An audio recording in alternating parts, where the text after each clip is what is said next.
as the Knights of Meaford take on Le Senneterre Becard. In November of 2022, the Knights lost a valued member of our family in Ashley Clock.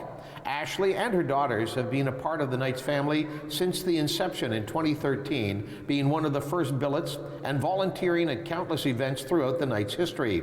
Throughout those years, Ashley and her family have provided not only a loving home for our players, but relationships and friendships that will last forever. Ashley Clock was one of those truly positive people who was able to find good in whatever situation she encountered and somehow tackle every challenge with a smile.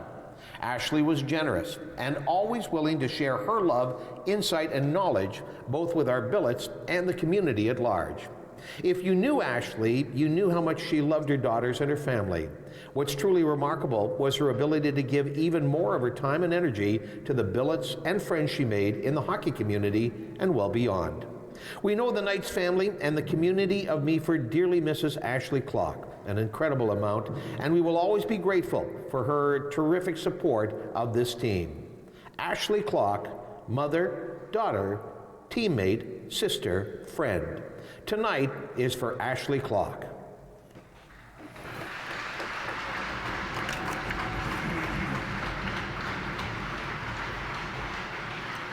We would ask the two team captains to please come to the penalty box area for our ceremonial face-off tonight as we welcome Ashley's brother Darren and Ashley's daughters Shantae and Adasia for our ceremonial puck drop.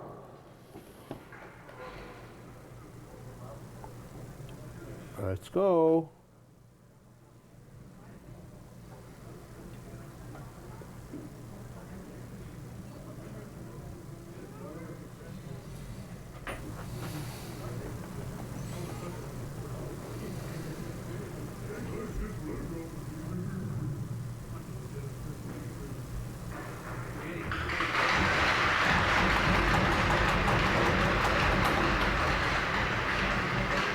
Our thanks to Le Becard de Senneterre for participating in tonight's festivities. Also our thanks to Darren Clock and Ashley's daughters Shantae and Adasia. The Meaford Culture Foundation presents O Canada each and every night. At this time, we would ask that you please rise and remove your caps as the Meaford Culture Foundation presents O Canada, tonight performed by Chris Scarry. O Canada, our home and native land, true patriot love in all of us command. With glowing hearts we see thee rise, our true north strong and free. From far and wide, O Canada, we stand on guard for thee.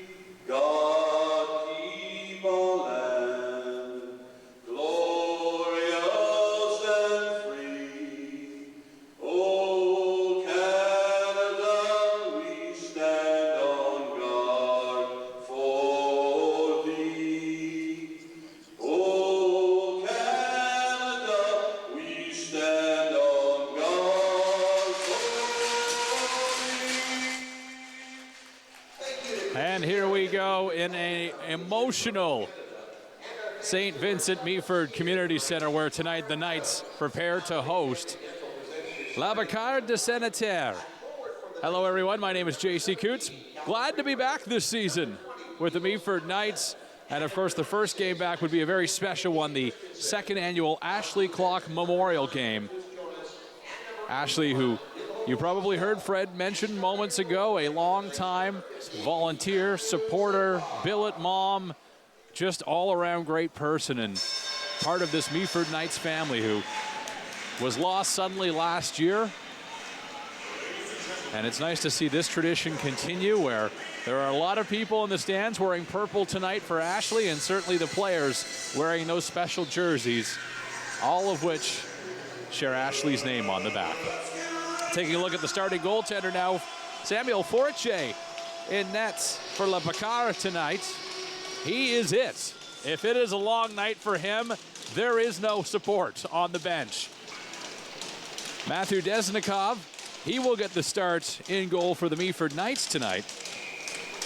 Coming into the game with pretty solid goaltending numbers, actually, for these Knights of Meaford. As we are underway here. And we start off quickly with a shot and a glove save made by Forche. Welcome to the game, 7 seconds in.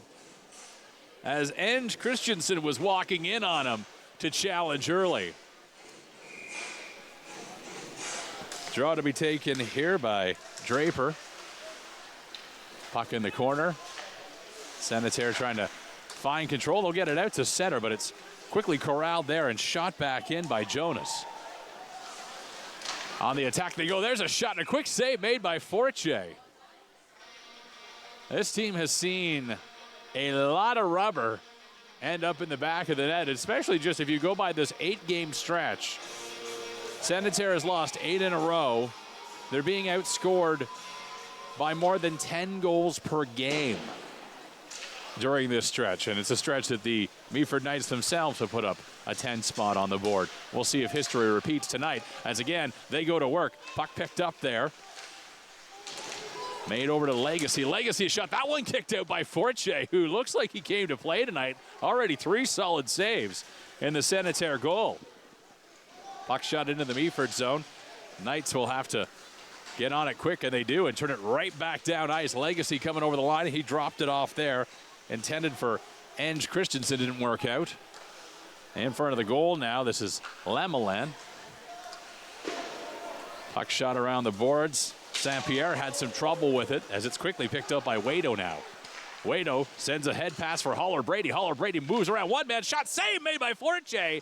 Rebound quickly corralled as Senneterre tries to get back onto things here. There's a pass intended for St. Pierre. Got ahead of him, though. Grant's going to win this foot race. Knights have it again and bumped there with Savin. Now St. Pierre trying to set something up there, but that was broken up. And back come the Knights now. That pass out of reach. Mowat's going to try to get back first. He does. And then it would quickly, his teammate Briere picked up that loose puck. There's a shot. That goes wide as the Knights quickly try to turn back onto the offense. Becard get it out to center. Jolia's shot takes a weird bounce off the end boards, but Grant is there. And now the puck shot up the ice. Becard picked one off there. Gave the Knights a little bit of trouble. And they have it again at center. Over the line now, this is Sapino. The younger Sapino. Centering feed there. That one shot by Wado and stopped by Forche, who again comes up big. Let's take a look at this one on the replay. You see Luciano Sapino there, the puck carrier, able to get this one across to Wado. Did not have a lot of time or space, but he was able to connect on it. Just not enough mustard to get it past Forche, who keeps this game scoreless. Puck passed across now. This is Jonas on the point. His shot doesn't get through. They'll reload now. Here's Sapino. Walks in with it. Trying to make a feed there. That one shot wide. Picked up right away. Puck in behind the goal now. Sapino got it out. There's a centering feed. That one shot high by Johansson. Now along the boards, it's played there by Jonas. Pinched in to keep it alive. Jonas still has it alive. In behind the goal, it goes Sapino looking for it. Couldn't find it. Senneterre will get it out to center now. Picked up there by Treviri. Treviri got a lead pass away, and in comes Johansson. Johansson in, save made by Forche. Forche has been solid through these first 3 minutes of this game, but there's a lot of minutes left to play. And back come Becard. Over the line now, Savard had it stolen away from him. Becard now looking for a scoring chance. They got a backhander off there. That was saved by Desnesco. And here come the Knights again with some speed now.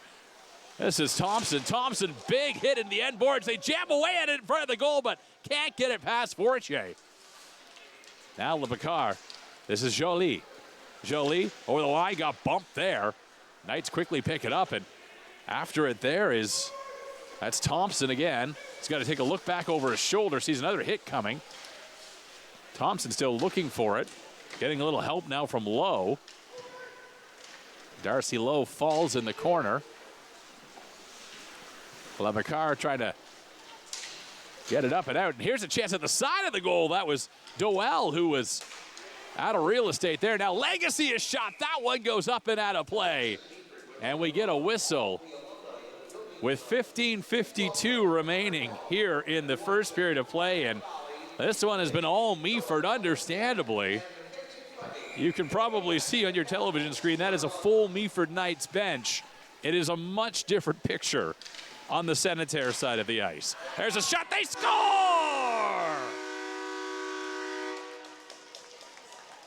Be excellent to each other and party on, dude. The Knights are up 1-0. First to the bench on that one. Looks like Milos Hanasek. One of the leading scorers, not just for the Knights, but in the GMHL this season with potentially his 20th right there. No doubt about that one as he buried it. And the Knights get on the board first.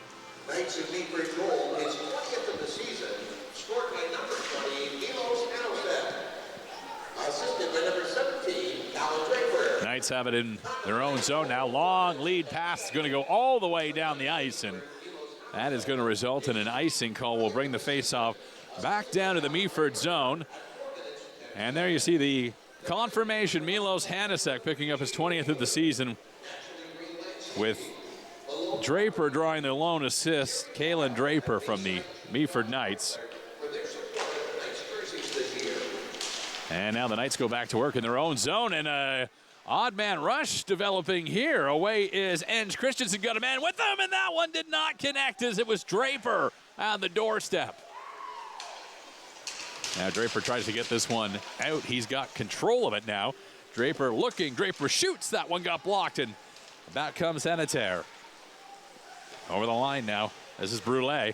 Brule got to wait for help, but the Knights will break it up. Ahead it goes. This is Thompson. Quick shot, scores! P. Sherman, 42, Wallaby Way, Sydney. The Knights are up 2-0. And a little change on that goal. That should be Enge Christensen, Max Enge Christensen, with this one for the Meaford Knights as he just unloads it into the top corner. Puts his teammates up by 2.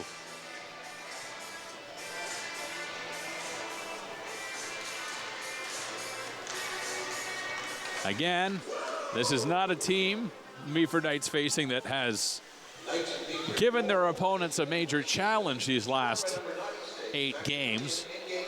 Meaford 3-0 against the team this season. There's a shot. That one tipped and goes into the corner. Waito there played it in behind the goal. Bumped is Sapino. Puck comes out front. There's a shot. Waito scores! Tanner Waito. Coffees for closers only. 3-0 Knights.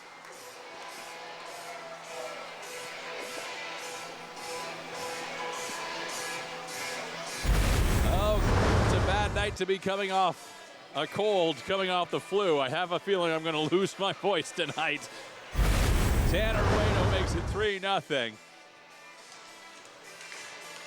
And the Knights are officially in cruise control. That pass almost picked off by Sapino. Now Paymall having some trouble with it. Sapino's got it. Sapino wraparound attempt, tried to go upstairs. Went off the side of the goal instead. That one, oh, Tanner Waito just about picked that one up. Thompson now back at the Knights line, played ahead there. Waito, the intended target, missed it. And it'll be icing called against Senneterre here. Face-off will be coming to the right of the goaltender, Forche.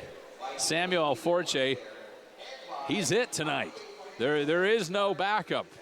Should Forche get hurt? Should the score get run up? There is nobody in relief. Here's another chance for the Knights as they score! Johansson, acting like the decoy, takes the pass and buries it, makes it 4-0 Knights.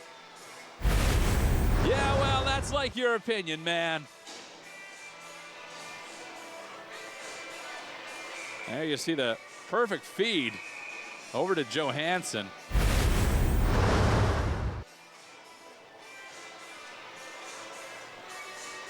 Knights up 4-0.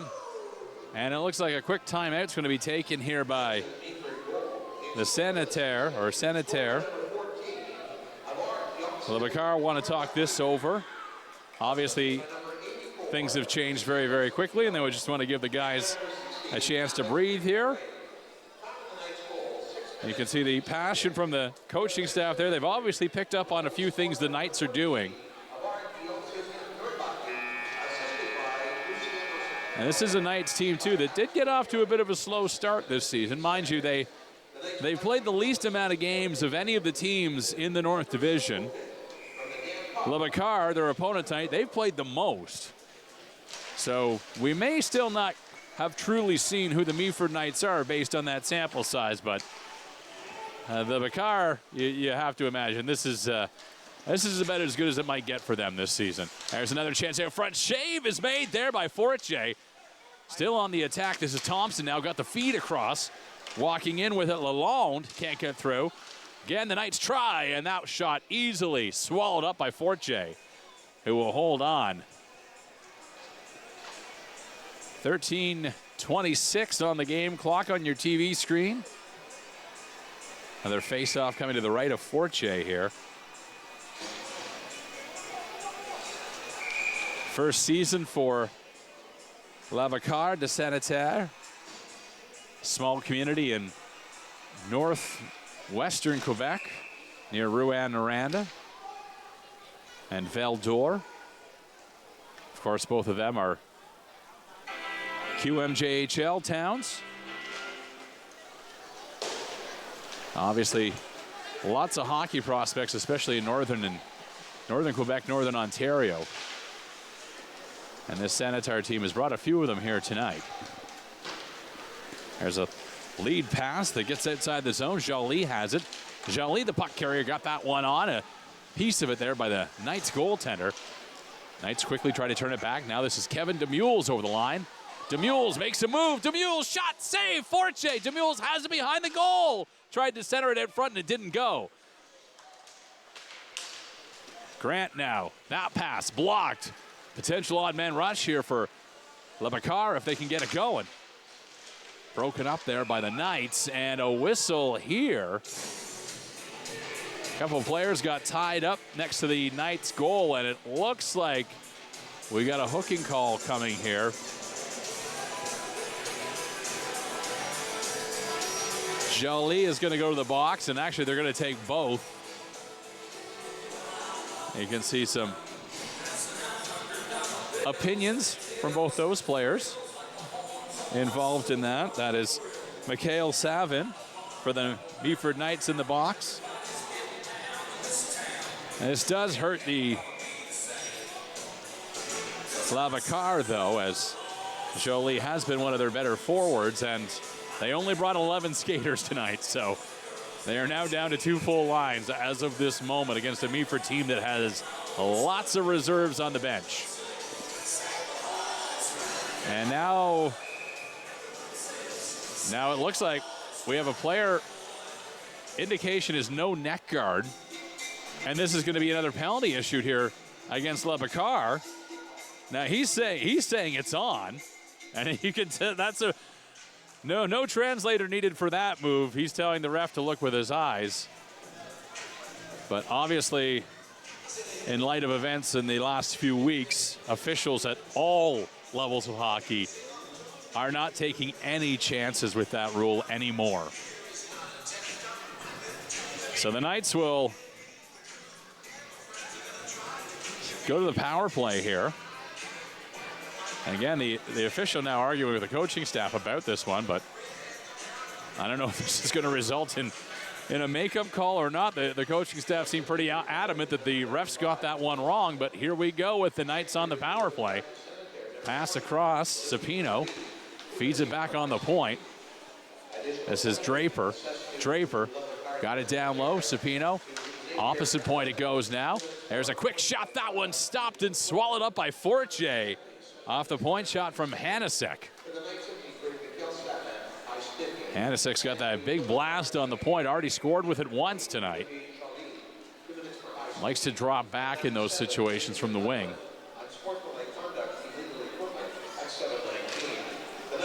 Off the face-off, Hanasek has it now, picks it up. He's going to go to the point himself, looks for an option, finds Draper.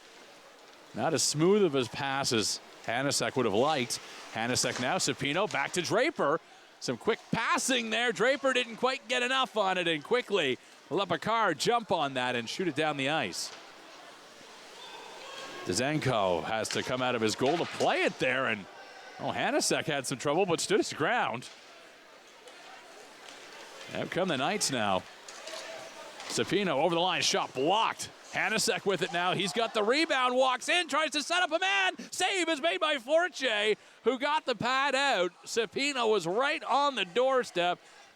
So was Haller Brady, and I can't believe they weren't able to bury that one. Knights will still have about a minute on this power play opportunity here. Off a face-off. Knights battle for it. They've got it now. Oh, almost a miscommunication there. That's walking is Johansson. Save is made with the blocker by Forche. Now in behind the goal. This is Supino. The younger Supino out there with Jonas behind the goal, trying to center this one. Back on the point it goes. Thompson down low. Supino walking out, tries to feed it through. They say they score. It's in the net. The Knights have a power play goal. Just a little delay on getting the horn to sound there, but leading to the train to the bench is Luciano Supino. There's Thompson finding Supino down low. Supino walks right in and no doubt got it underneath the pad there. They make it 5-0 for the Meaford Knights.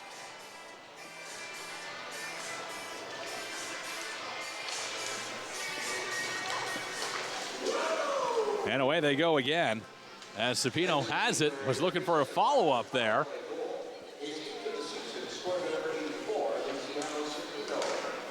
Puck back on the point now. Knights shot walks in. Forche the save. And he's going to hang on here, taking that point blast from Laspa.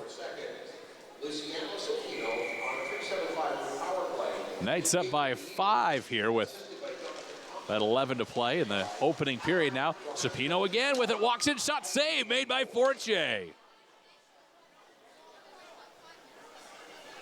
Luciano Supino still looking for more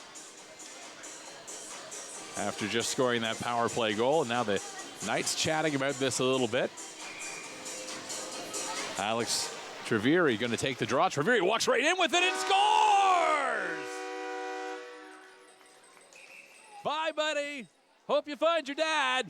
It's 6-0.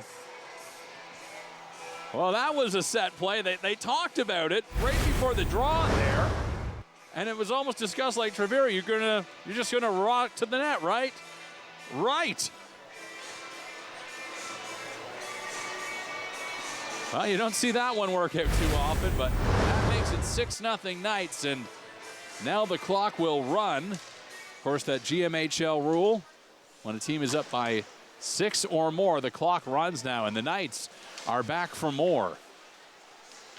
In behind the goal, centering feed, that's broken up. Puck goes out on the point. That one blocked in the slot.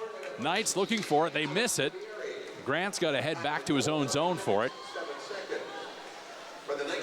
This is Grant pausing behind his own net. Has it taken away there by Savard. Puck alive now. St. Pierre, a shot on goal, and Dezenko makes the save. Just a reminder that, yes, Becard are still here, still alive, and might still pop one in the net if you're not careful. This face-off will come to the right of Dezenko. There's a point shot. That one blocked out front. Thompson in some pain. It looked like he took that one maybe on the inside of the thigh. And yeah, that's gonna sting for a day or two. Should be a nice bruise, though.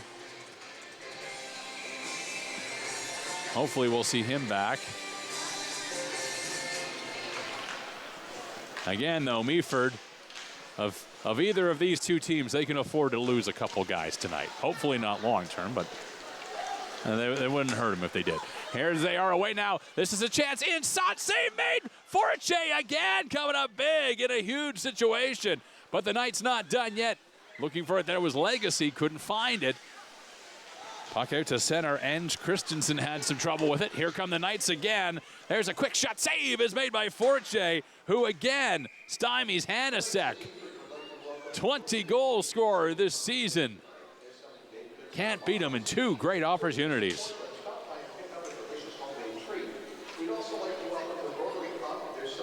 Another face-off coming here.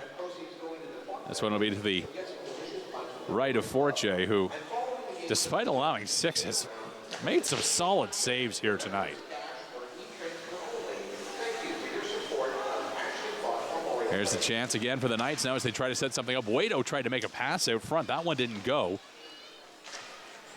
Out to center it gets instead. Lalonde is there.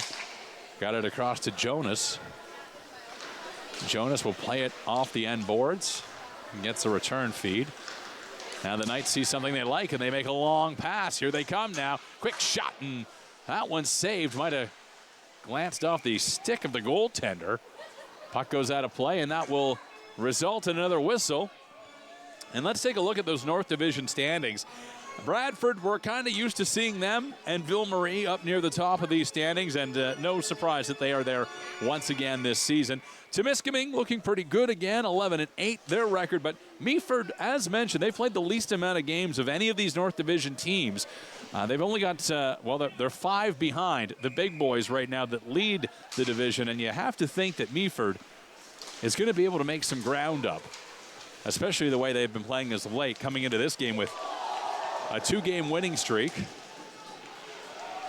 As for when you see opponents like who we see tonight in the Senneterre, here's a chance the other way for Meaford. Shot scores! Sapino! Chewy, we're home. The Knights are up 7-0.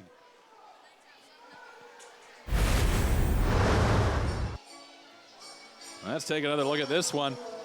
You see Meaford quickly turned this one around. That long pass intended for Sapino, and he is just in on a break. Gets the goaltender going east to west. He's able to bury it.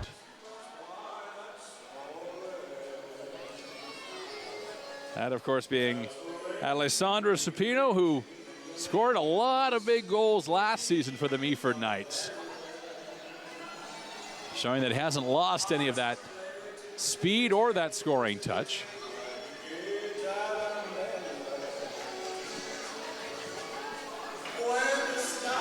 And now officials just going over a couple of things at the timekeeper's bench here.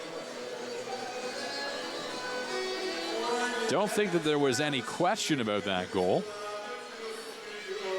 And they're just talking about the clock. It looks like everything is set. And we are ready to continue on with this opening period.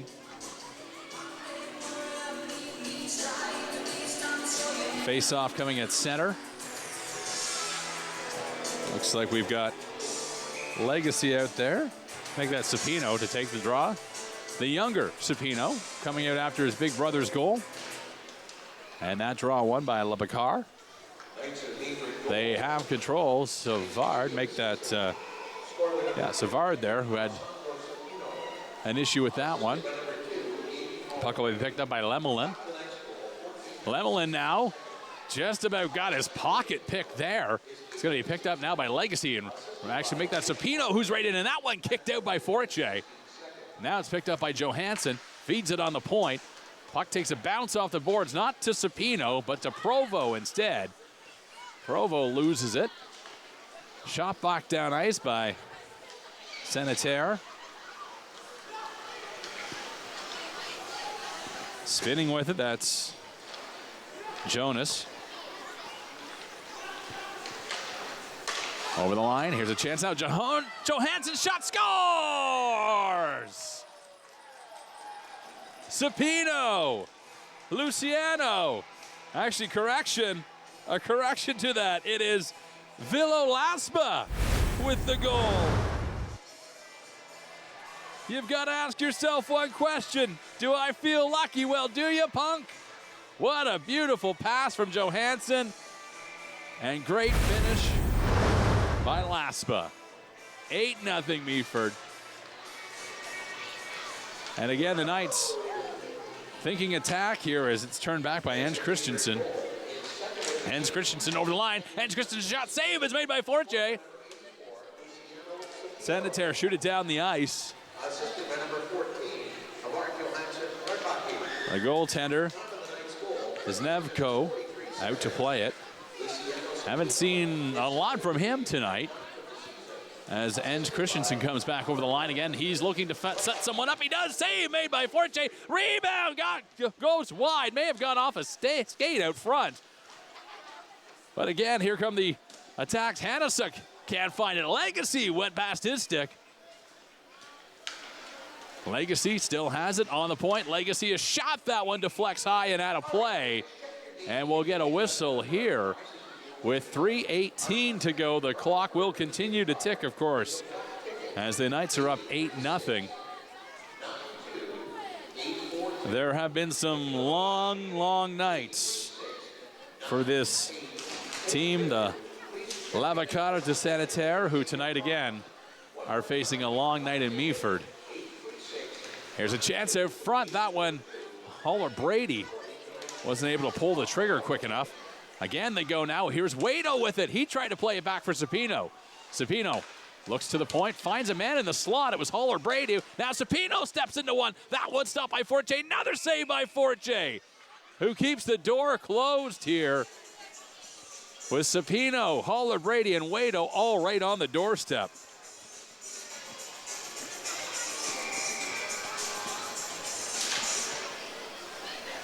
Another face-off here as the Knights again have control. Holler Brady bumped off it there by Pamo. Now it's Provo. He gets checked. Becard will get it out to center. Savard over the line. Savard looking, drops it back to nobody. Well, actually to somebody who plays for the Knights. Holler Brady over the line. Sapino with him. Plays it over for Wado. Wado got that one through. Save was made by Forte. Knights still have control. Sapino again. There's a setup. Another save by Forte on the doorstep. Wado can't bury it. Now on the point. Oh, dump there was Grant. Oh, he gets some pushing and shoving right at the line there, and now the ref is going to call this one as that was Lalonde getting the stick up, and they are going to call this a high stick on Lalonde. Contact made just at that Senneterre blue line, and obviously Lalonde kind of reacting to the hit that happened moments before on Duncan Grant, but ref's going to call that one every time. First power play opportunity of the game for Becard de Senneterre. Off the face-off, Knights have it. They try to whip around the boards. They do all the way down the ice. It'll go. Killing time off this penalty. Savard. Make that Lemelin. Lemelin with it now. Plays it ahead. Will be picked up by center by Demules. Demules gets bumped there by Brule. Knights trying to get something going short-handed here. Demules thought about it, but decided to play it safe.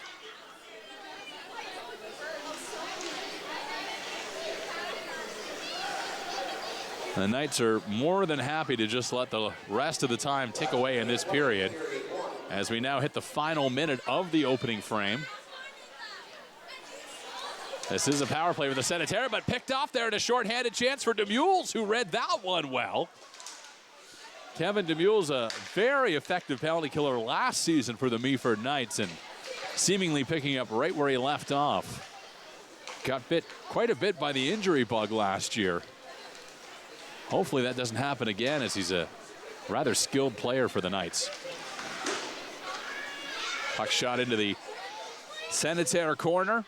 About 24 seconds to go here now as Becard tries to make a move. This is Saint-Pierre over the line. Saint-Pierre got around one guy. Saint-Pierre backhander towards the goal. That one is stopped And Legacy now has it behind. Legacy takes a look, sees 10 seconds on the clock. Deciding to make a move there, almost had it stolen away. And now the Knights can somewhat safely let the horn go. Almost a miscommunication there at the end. Actually, I probably would chalk that up to a full miscommunication. Becard de Senneterre would have loved to have a few more seconds on the clock there, but alas, they will not get it, and they will have to head to the dressing room and talk about where they are in an 8-0 hole after just the first period of play.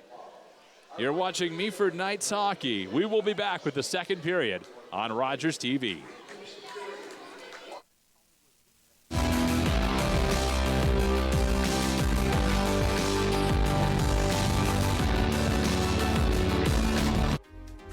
Lovely viewers, it's your host of On the Couch, Antoine El Hashim, reminding you to tune in for every episode of Season 9 of the longest running and most loved local queer talk show on Rogers TV. Check it out. What are you here for? I'm here. Score 40. Score 50. Come on, that's it? There's a new member of the 60-goal club. David Pastrnak. 60 on the season. The game breakers are out. Feels like you can score from anywhere. Top shelf. Love side. Wrap around. Breakaway. Only great goal scorers make plays like that. One-timer. Here. The Timbers score! Sportsnet. Here for hockey. I did it. I need it. The hero gave it. And I am alive. As an organ donor, you can save up to 8 lives and enhance the lives of 75 others. Please go to our website. Pledge a gift of life. You'll be glad you did.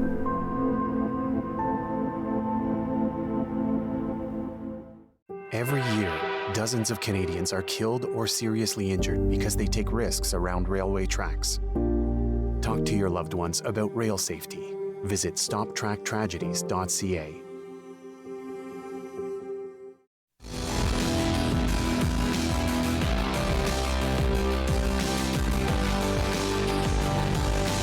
And welcome back inside the Meaford St. Vincent Community Center, where the Knights head into the second period with an 8-0 lead. This coming in the fourth meeting of the season between these two teams. Previous meeting was back on November 12th in Senneterre, where the Knights won 10-0. The night before, it was a 9-5 win for the Knights. And then Senneterre was here back on November 2nd, a 10-1 win for the Meaford Knights. So just outscoring them heading into the game by 30-6. And as of now in game 4, it stands at 38-6. That is quite the margin. And it's kind of the theme for this team this season, for Becard de Senneterre, who came into the game with a negative 114 goal differential.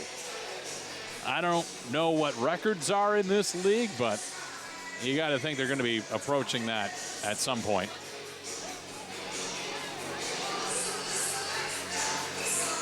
There is a Meaford player in the penalty box for just 1 second here as we start this period. Actually, I've got Meaford at full strength here as we get ready to go.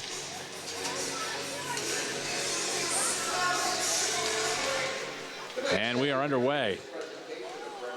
A reminder, this will be a run-time period unless the goal lead is decreased from 6. Currently, it stands at 8 as the Knights go to work.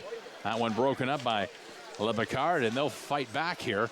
Provo into the zone looking for it. Man bump behind the goal. Knights have it. Ahead to Hanasek. Hanasek now.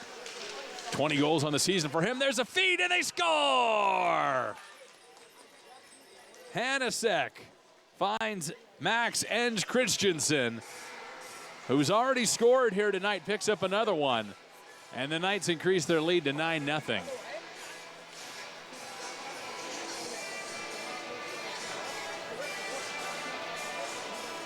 Meaford Knights not showing any signs of slowing down as they start this second. I would be curious to know what the coaching staff thinks of a situation like this when you are just so outpowered, outnumbered. The clock, the score, everything is lopsided. Is this a confidence-building moment, or is it negative on a team that has scored again to make it 10-0? That is Tanner Waito, he was trying so hard to get one last period. He finally buries one there, a one-touch pass into the back of the net to make it 10-0. We'll take a look at it on the replay here. Play originates in the corner. There you see Waito goes right to the net. Jolie, Savard barely notice him as he pops in the 10th goal in just under 22 minutes of playing time so far in this game. And again, I go back to my point. I'm not sure what a coaching staff thinks of this situation. It's almost like taking on an opponent that is from a lower league. Like, this certainly does not help the development of the younger players. It certainly doesn't help the development of the overall team. But again, too, this is a Meaford Knights team that is trying to build a little bit of confidence. Comes into the game tonight with 2 straight wins. Has struggled a little bit this season. Certainly, at least in the opinions of the fans, not quite where they were last year. Puck back on the point now. Thompson's shot goes up and out of play. That'll result in a whistle. It'll be interesting to see where the Meaford Knights go from here. I can tell you, in terms of opponents, they will be heading down to Bradford to take on both the Rattlers and the Bulls. First game coming on Sunday evening at 7:30. They'll also have a Wednesday game down in Bradford before they head back to host the Rattlers next Thursday night here at home. Knights now have it out to center. Johansson away with it now. He's got some speed there, and it poked off his stick. Shot back out to center. It's quickly corralled there by Thompson. Knights again enter the zone. Shot there. Johnson was looking for it on the doorstep, but back comes Senneterre. Puck backhanded in the corner by Prevost. Batted in there. Knights will turn it back. Pass tended for Zapino was broken up. Shot all the way back down the ice for Thompson. Thompson of the Knights, a little bit of trouble with it there. Lost it in front of his own goal, but it came out of the zone. Giroux was in. Kept it alive.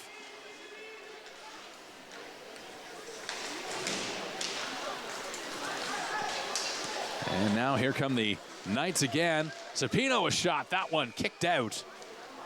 Hits the mesh, and we'll get a whistle with 15:38 to go. And it seems since that 10th goal has gone in, things have really quieted down on the ice now. Obviously, both teams not wanting any injuries, especially to key personnel. Saint-Pierre the other way, has that one stolen away from him. Puck is shot up the ice, blocked there. Demules tried to turn it back. Knights will chip it out to center.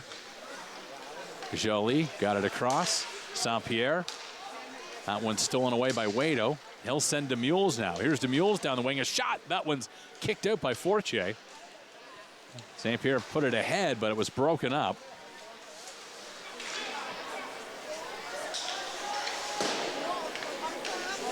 Puck shot back by Savin.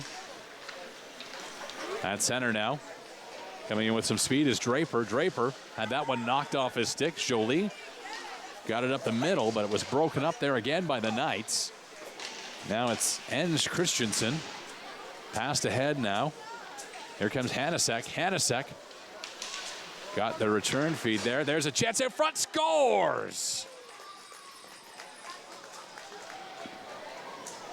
Looked like it might have been Ange Christensen, who I believe that one will be his. I don't have a score sheet in front of me, but I think it's at least his third of the game to make it 11-0 here for the Meaford Knights. And here come the Knights again. Thompson now over the line. Hanasek fired that one wide. Now Draper with it. And you can see this Knights line here hasn't lost any speed off their step. There's another shot right on. That one kicked out by the goaltender. Puck goes into the corner. Giroux looks for it. Played it off the end boards. That is Brule. And can confirm that is the third and hat trick goal officially as Senneterre gets one. A shot from the point, leading the train to the bench is Vincent Provo. We'll take a look at this one on the replay as that goose egg is now broken. Prevost was shot, and you can see there may have been a tip out front there with Savard on the doorstep, definitely providing a screen. And it's just a 10-goal lead now for Meaford.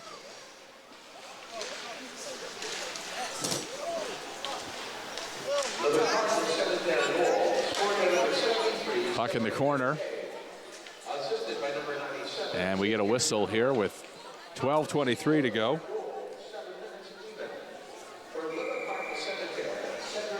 Face-off will come to the left of the goaltender, Zenko.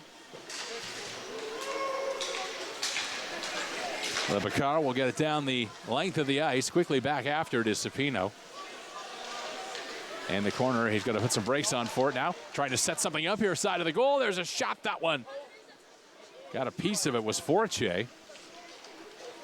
Now in behind the goal, Meaford looking to set something up here. Waito, the intended target, didn't get through. Senneterre will get it down the ice. This is Giroux over the line. And now it's picked up. There's a chance side of the goal. A shot and a save is made. Zenko had to be sharp there. And here's Sapino now on a break the other way. Sapino shot, save made by Fortier. Two big saves at both ends of the ice. And now the puck shot back down. This is Grant picking it up there for the Knights. Grant got it ahead. Thompson looks for a man. Johansson, the intended target, he got bumped off of it. Sapino tried to play it back. Now Provo. There's a big hit. Throwing that hit was Treviri. Might have been a bit of a sail on it from Groslow, but play continues on here.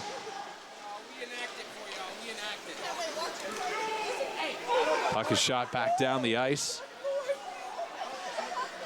Round it goes. This is Sapino. Sapino trying to hang it in the zone. He does. Sapino now spins, fires. That one got deflected. In the corner it goes. Johansson back on the point. Shot blocked out front. That was a blast from Mikhail Savin that didn't get through.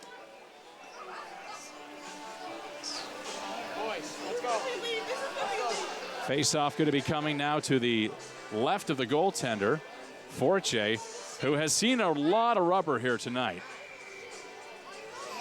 11 getting past him. Again, this is all that they brought. We do not know if there was an injury bug, a flu bug. Certainly that has been going around. A number of our broadcast crew have been sick these last couple of weeks. You've probably noticed it around your workplace, some missing faces. But whatever has felled the Becard de Senneterre has really had an effect on their bench. They started the season well, but over the course of the last now 9 games they have played, they're averaging more than 10 goals allowed.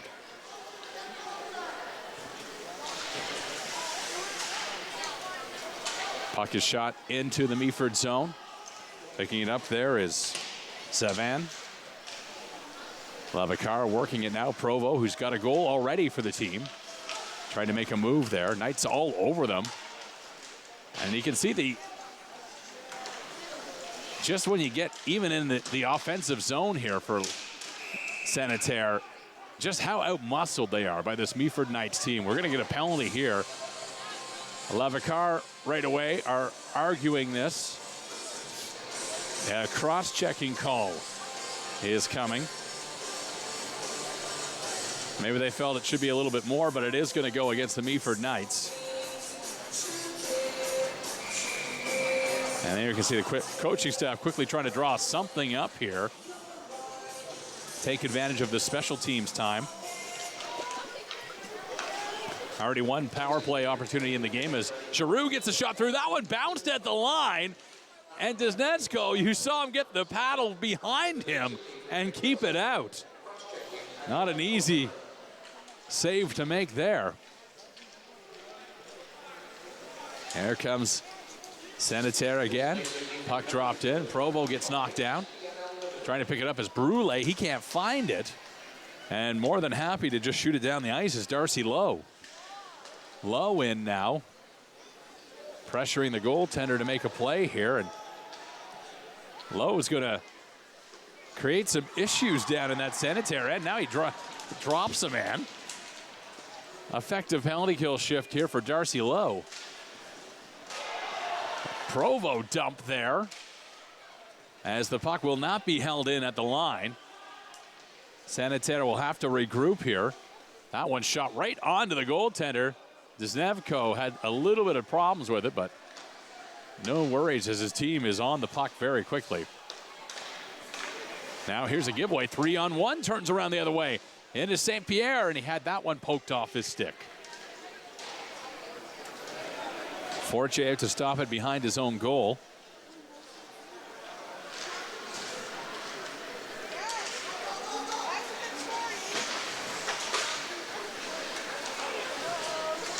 Again, Senneterre trying to work something here as Giroux steps over the line. Quick shot there. Went wide. Both teams battle for it in the corner. There's a point shot. That one blocked out front. Held in at the point again. This time by Paymal, but it'll come out. Back to full strength is Meaford, and here's a chance, and that one shot wide by Doyle. Knights back to the attack. Legacy. That one doesn't get through. He's got it again, though. Legacy now feeding it down low. There's a chance side of the goal for Waito. Denied by Forche. And then some pushing and shoving at the side of the goal as Doyle having a conversation there with Paymal. And officials quickly in so that nothing comes as a result of this. Under 6 to go in the second period.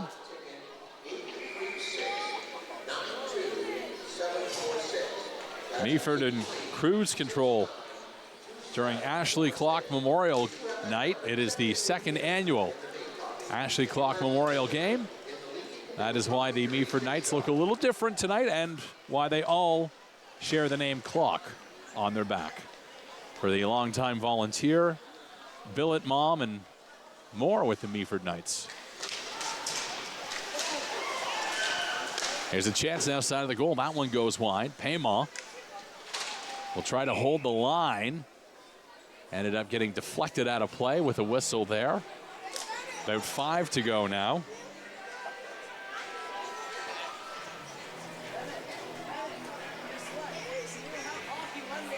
You see a very depleted bench there for the Senneterre. This is probably one of the smallest crews we have seen come to Meaford. And there have been teams, of course, that come from that Northern Ontario, Northern Quebec run that tend to come in depleted numbers, and they are no change. As a goal there, this one is going to go to Grant, I believe. Now make that leading the train to the bench there will be Kalen Draper. We'll take a look at this one in the replay. Draper taking the feed from Engs Christensen, and he roofs that one upstairs to make it 12-1 for the Knights.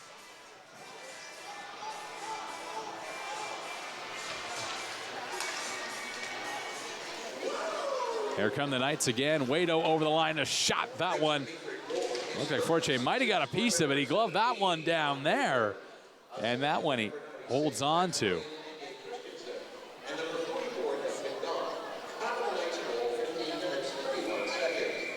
Well, in terms of Meaford Knights goal scorers this season, Milos Hanasek, number 20, who's already potted at least one tonight, came into the game tied for the GMHL lead with 19. And his teammates all are trying to catch up to him, it appears. Here's the Knights now. That shot from Haller Brady just gets through, and the goaltender Forte able to grab a piece of it. And a little bit of a shove there for Cepino, who was just taking his leisurely time trying to exit the blue paint. Cepino off on a change. Probably one of the nights where we've seen the Meaford coaching staff at almost nothing. They're not upset. Their heart rates are down. It's kind of nice to see them this way.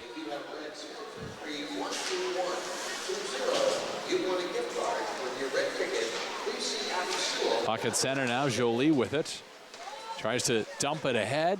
That one broken up by the Knights. Jonas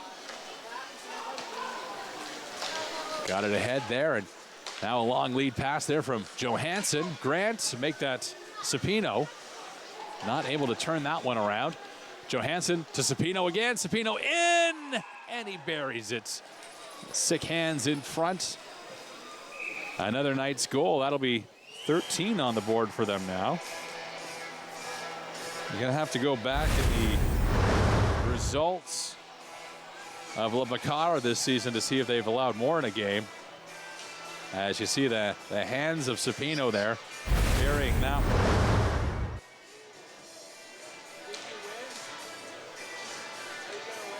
The biggest deficit, or at least the biggest score, has been 12 this season for Becard de Senneterre. That was a 12-5 loss to Ville-Marie back on September 16th. So this is now uncharted territory for them, as almost a 14th flutters into the goal. There's a shot from the point. That one doesn't get through. Giroux skate blocked it, as the Knights are still on the attack here. DeMule's up the sideboards. There's a blast from the point. That was Legacy, didn't get through. And Christensen make that Thompson on the opposite point now, kept it alive. Legacy, shot. That one kicked out by Forte. Senneterre will try to get an odd man rush here. Puck shot in, takes an odd bounce off the end boards, but Legacy was there quickly. He tries to get up the board. Jolie blocked it. Here's Jolie, a shot, and I don't know if the goalie got that or the post did. Stays out, though. As Giroux now has it along the wing. That one blocked. Might have gone off the hip of DeMule's. And the Knights will come back with it now. With some speed here, and with the offside call, that's Draper. And this will likely do it for the second period of play. And there you can see the smiles on the Meaford bench. It doesn't always go this way for them. But on a special night that has brought so much emotion into the building, family members of the Clock family here tonight, including the daughters who dropped the puck before the game. And that is the horn to officially end the second period. It might be a quick third, likely a runtime period on the way. Will the Meaford Knights get 20? Stay tuned to find out. You're watching Knights hockey on Rogers TV.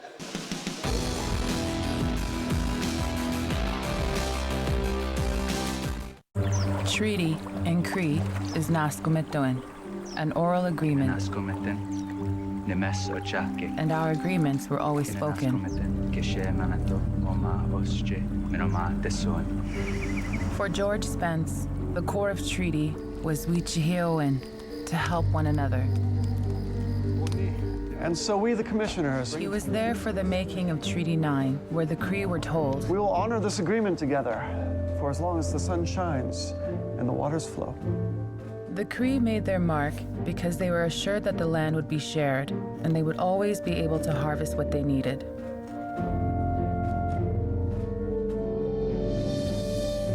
George Spence was my great-grandfather. In his life, he saw many promises of the treaty go unfulfilled. Treaties were essential to the creation of Canada. First Nations still fight for the agreements to be honored.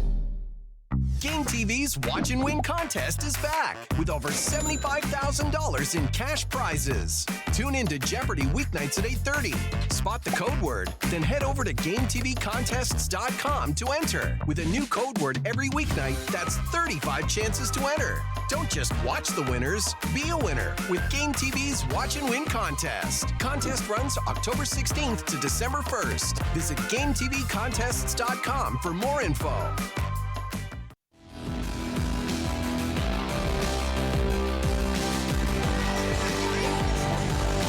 And welcome back inside the Meaford St. Vincent Community Center, where the Knights are running away with it 13-1. This already the most goals allowed in a single game this season by Becard de Senneterre. That previous one, 12 goals in a game back in September against Ville-Marie. It does match par for the course for them, who have now allowed 10 or more in their last 5 straight.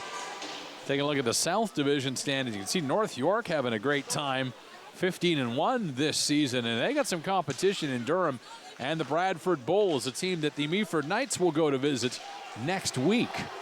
And now here's a chance for the Knights as we open the third period. A shot and a save made by Forche. Puck goes wide. Knights have it all the way back down to their end. And yes, in fact, it is a power play to start the game this period for the Becard de Senneterre. They have it now at center, gaining the line. There's a chance for Lamelin. That goes wide in the corner, and it'll come back out into the neutral zone. All the way down the ice it goes. Senneterre will try to break out of their own zone again. Prevost. Carried the puck out, dropped it off there for Savard. Now the puck shot in. Lamelin played there by the goalie, Desnesco. Comes back on the point. Giroux with it, trying to find an option. Got it down low. There's a shot. That one save is made. Chance on the doorstep is stopped again. Denezkov looking good there. Chaviri has it now in the corner for the Knights, short-handed. One last chance with the man advantage here. Saint-Pierre put that one out front, but it went by everybody. There's another one from the point. That one just deflects wide. And that's all she wrote for the man advantage. Meaford back to full strength. Giroux over the line, blocked there. Here come the Knights now the other way. One-on-one, Paymont in there. There's a drop pass shot, save is made. Forche on the doorstep, stopping Grant. 13-1, Meaford leading this.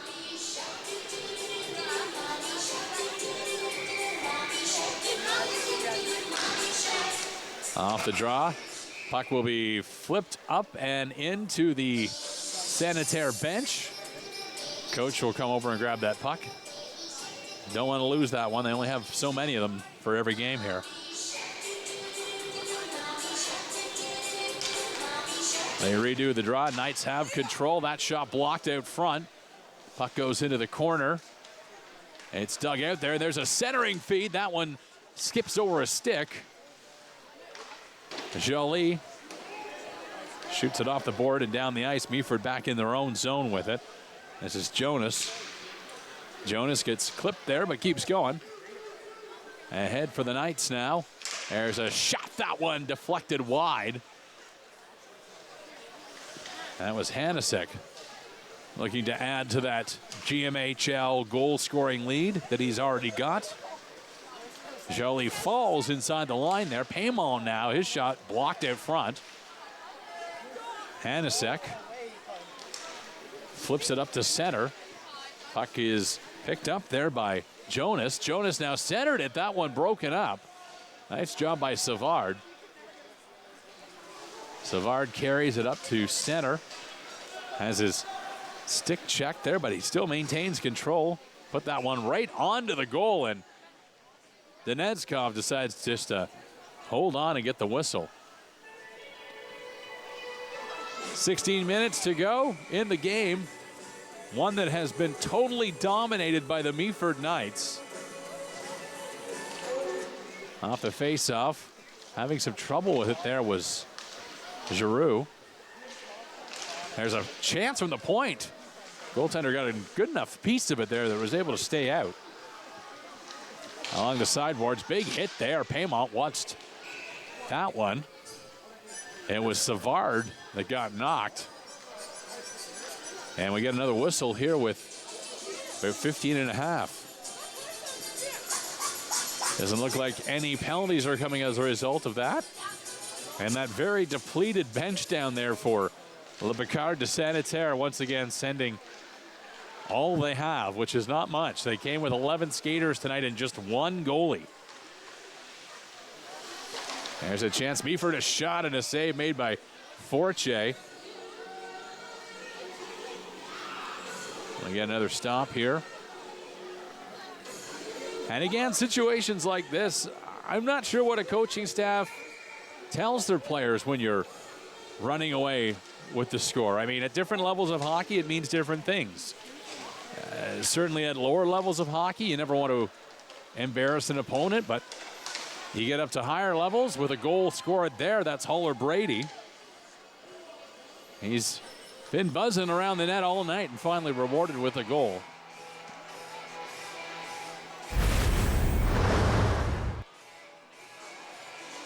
We'll take a look at the replay here. The 2-on-1 with Huller Brady taking the feed there from Thompson and burying it. 14 on the board now for Meaford, who continue to go to work. Huller Brady right back in with Sapino now. Luciano Sapino. 2-on-1 with Huller Brady. Backhands it away, and that's blocked by the goaltender Forche. Puck is shot down the ice. Legacy quickly after it. Tried to make a play there, and racing in is Jolie to help out. Knights get it out to center. This is going to go all the way down the ice, and an icing call here against Meaford. And again, it's a debate. You know, in a situation like this, do you run the score or do you show restraint? And at different levels of hockey, it can mean different things. Tiebreaker situations, goals for and against situations at the end of a season. And really, it depends on a case-by-case, league-by-league, and in some cases, tournament-by-tournament basis. Puck in front, there's a chance, and they score! Saint-Pierre finds a loose one. And they get 2 on the board. Cutting the lead back down to just a dirty dozen.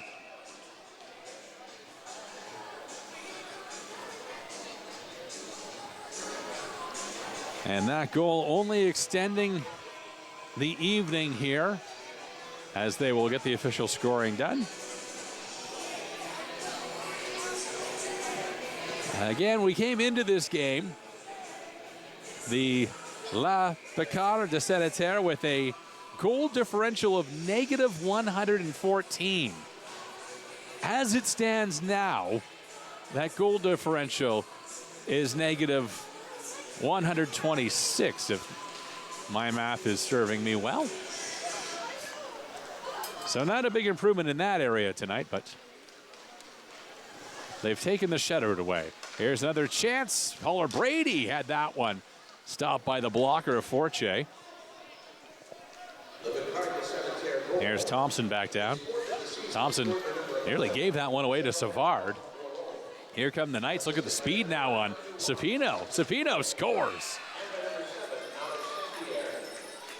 Had enough speed as though he was playing for the New York Rangers. Not up by 12, but makes it up by 13. Take a look at that as Cepino shows a little flash of speed and then quick finish there. Snaps that one off. That's at least the second or third for him tonight. Hopefully lots of extra pens were in the scorekeeper's booth. Fred Wallace, a busy night on the microphone for him too as well tonight. The in-house announcer for both the Meaford Knights and Owen Sound Attack. Puck out front here. Provo picks it up. His shot got deflected out front. Now it'll be Jonas with it. Jonas down the wing. Puts a little bit of a break on there. Dropped it back. That shot wide. And now, oh, there's Jens Christensen, who took a shot to the head there, but he's okay. Which is the worry. You know, you might, in a game like this that's well out of reach, you never want to see someone get hurt. There's a puck shot through the crease. Still in control with the Knights here. This is Jonas. Passed that one across. Drop back. Hanasek missed that one. Picked up by Draper. Draper out front. Hanasek shot again. Went wide. And now it's Jens Christensen out front. Hanasek denied. I think the crossbar might have been what stopped him on that one. And Christensen trying to walk in with it. Backhander stopped by Forte. Puck up ahead now, and out comes the Becard de Senneterre. That shot put right onto the goal, and Dzanko elects to hang on and slow things down here. Under 10 to go in the game.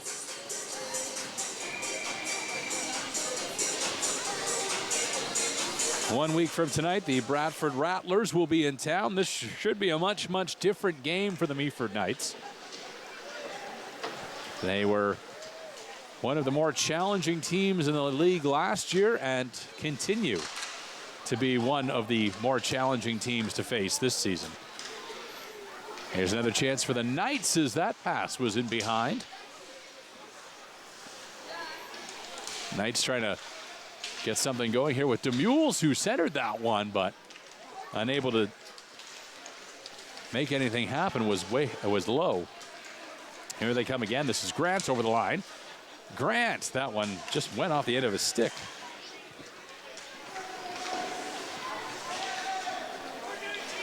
Puck is turned back. Grant holds it in. His shot went wide. Knights looking for it. Puck shot off the glass. Senneterre will get it out. Saint-Pierre has it. Grant will win that foot race, though. He puts it up the boards. DeMules is going to have to hustle here to win.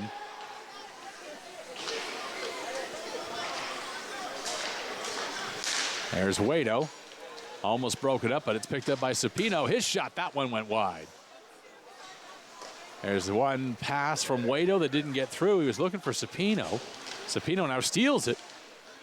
There's Luciano Cepino playing it to Waito, back to Cepino, and the one timer easily gloved down. Let's take a look at the scoring leaders across the GMHL. Christopher Rende of North York, 17 goals, 34 assists, already 51 points in just 16 games played. Of course, you see a number of Rattlers on the board who the Knights will be facing next week. Temiskaming also in the mix as well. Again, these teams, it seems season to season, tend to be near the top of the GMHL with the top players. Provo now over the line. Provo made a move but lost control. Luciano plays it at center. Dropped off there. Oh, Holler Brady. A massive shot he took there. And as you can see, Luciano Cepino not happy about that. He's in there right away.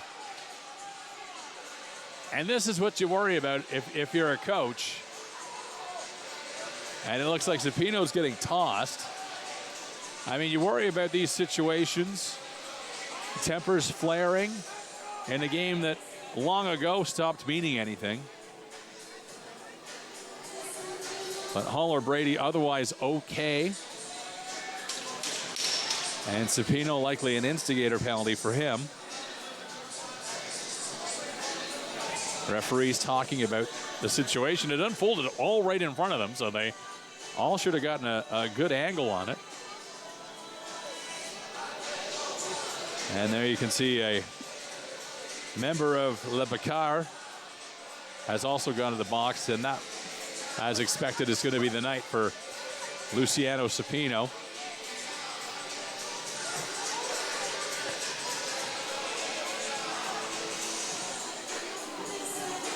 Got to respect him jumping in to support his teammate like that. They'll sort things out here.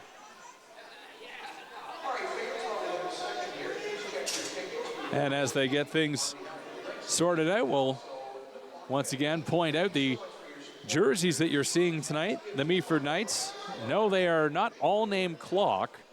These jerseys for Ashley Clock tonight, the second annual Ashley Clock Memorial Game. Knights wearing this jersey to honor her and her family. Here you see the upcoming schedule. Knights are going to hit the road down to Bradford to take on the Rattlers on Sunday. Wednesday, they'll be in Bradford again, this time for the Bulls. And then the Rattlers come back to Meaford 1 week from tonight. That'll be Thursday, November 30th. Meaford then off to Temiskaming and Ville-Marie and West Nipissing. A very busy weekend, 4-day games in 4 days, as you can see on your screen there, which really should give us a good idea of where the Meaford Knights are. They're going to face much better competition than they have tonight. We'll see if the lessons learned, if there's been any sort of confidence built up. We'll find out over the course of the games in the next week or so.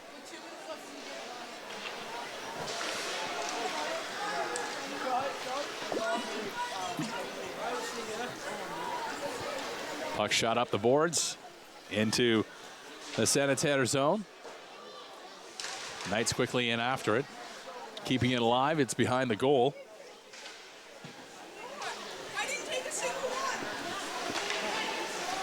And now a version of keep away developing here between both teams. Jolie has it at center, had it knocked off his stick, and then trips over the blue line. At center, this is Wado now over the line. Wado is shot, and that one ripped wide.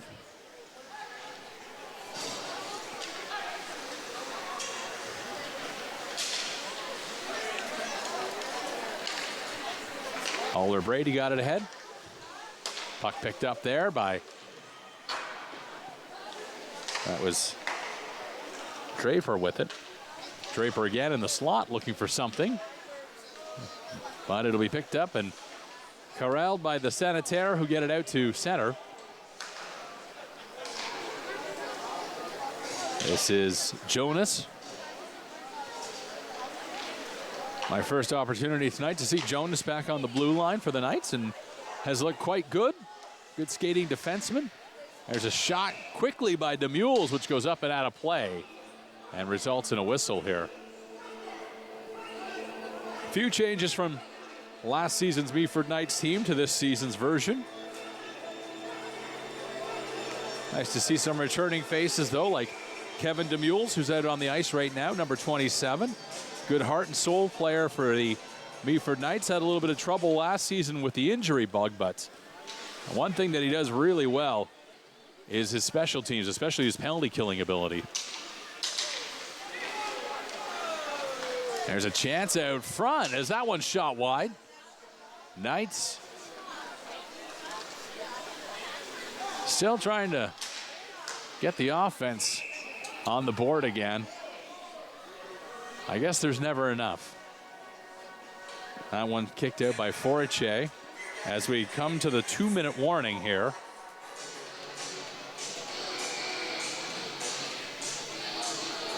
If you're the Becard de Senneterre, you're facing a long ride home, and I'm sure you're asking a lot of questions at this point. This is a team that last season was not in this league. There was a lot of excitement around the team coming in this season. They were very much looking forward to being able to compete in the GMHL, but it looks like it's going to be a long-term plan for them.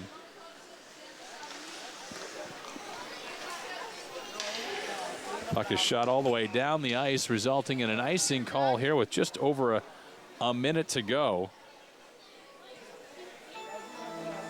The Knights have to be happy with tonight's result.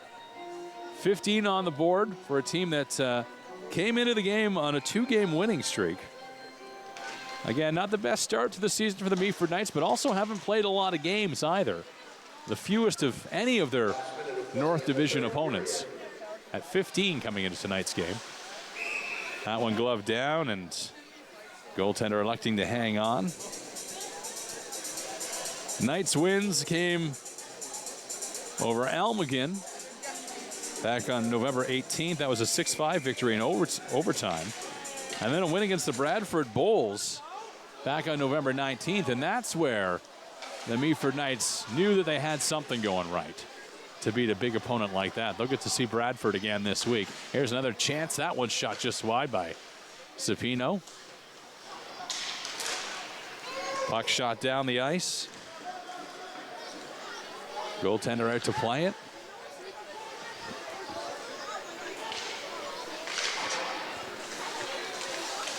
Clock is winding down as Jolie has it at center. It's taken away there by Treviri. Shot on, kicked out again by Forche. And another whistle just as time expires to end things here at the Meaford St. Vincent Community Center. Not really much to dissect in this one. It was a major offensive effort for the Meaford Knights, who, in an emotional game, coming into the building tonight on Ashley Clock Memorial Night, you knew that they were going to give the fans something to go home and celebrate, something to talk about. And they certainly did here tonight. Next home game for the Meaford Knights will be next Thursday night. Bradford Rattlers coming to town. We will have that game for you on Rogers TV. On behalf of all of the volunteers, our producers, Daryl Van Slack and Mark Perry, my name is J.C. Coots. Good night from Meaford.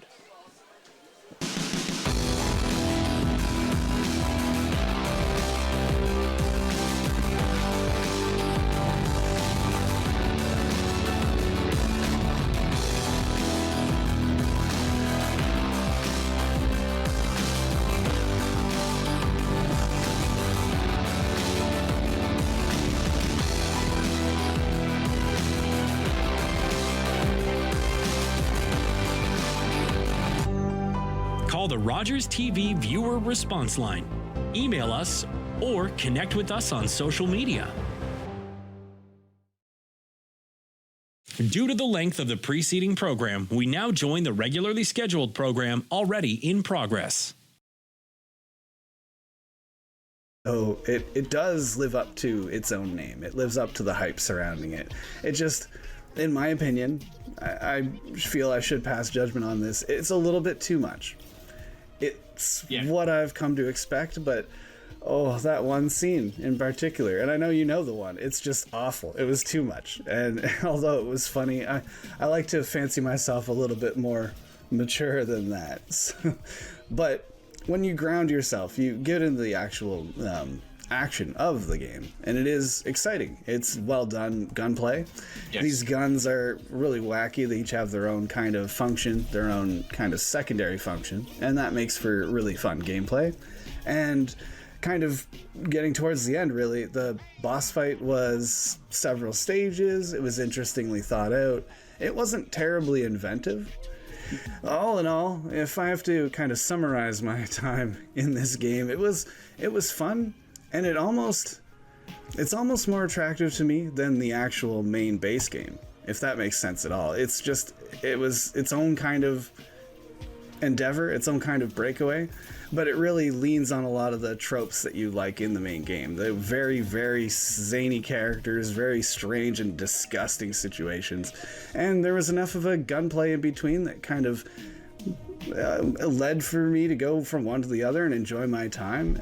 It wasn't exactly funny to me all the time, but I appreciate the humor that it's trying to nail. This gets a 7.5 from me. I think this is absolutely enjoyable, and it's really a matter of, can you handle the subject matter? Yeah, and I'm with you on this as well, 7.5. I did like the actual gameplay itself, and there was some funny moments in it. But like I said, the swearing in that certain scene as well it kind of put me off, and it kind of pulled me more out the game, as in more the shock value of pushing the boundaries. Okay, let's move on. Next question on the survey. How satisfied are you with your current pay rate? Which I'm checking, and yep, it's 0. We don't pay you anything. Are you happy with that? Move around for yes. Stand perfectly still for 30 seconds for no. Okay, great. You love getting paid nothing at all. That's good to know. We'll just go ahead and keep paying you that amount. All right, last survey question. Would you be likely to recommend to a friend that they get a job working here at Muxaline Shipping Company? Turn to the left for yes, turn to the right for no. Oh, that's a shame. So you wouldn't recommend anyone? And that'll wrap up today's episode. Everybody, thank you for hanging out with us. As always, let us know over on Twitter at @theofficialITG. What are you playing this weekend? Until next week, everybody, thanks again, and we'll see you inside the game.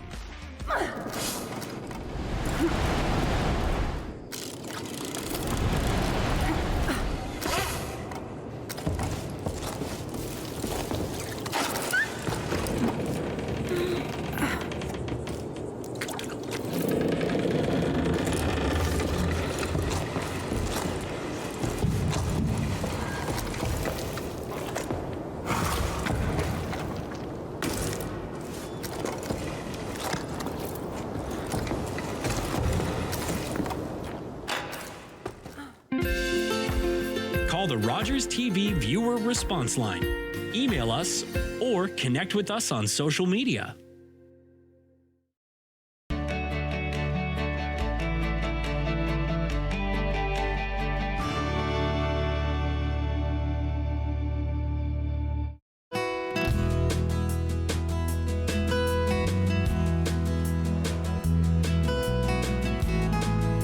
I'm Ross Kettner, Mayor of the Municipality of Meaford. There's a lot going on these days, and you can keep up with all of it simply by watching our regular council meetings each Tuesday afternoon at 3 on Rogers TV.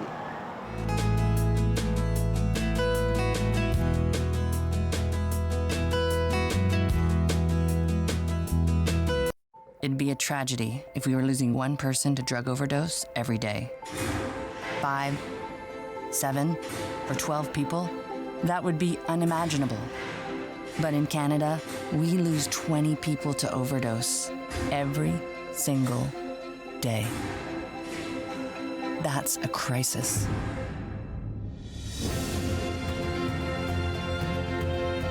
Donate to help CAMH face addiction head on.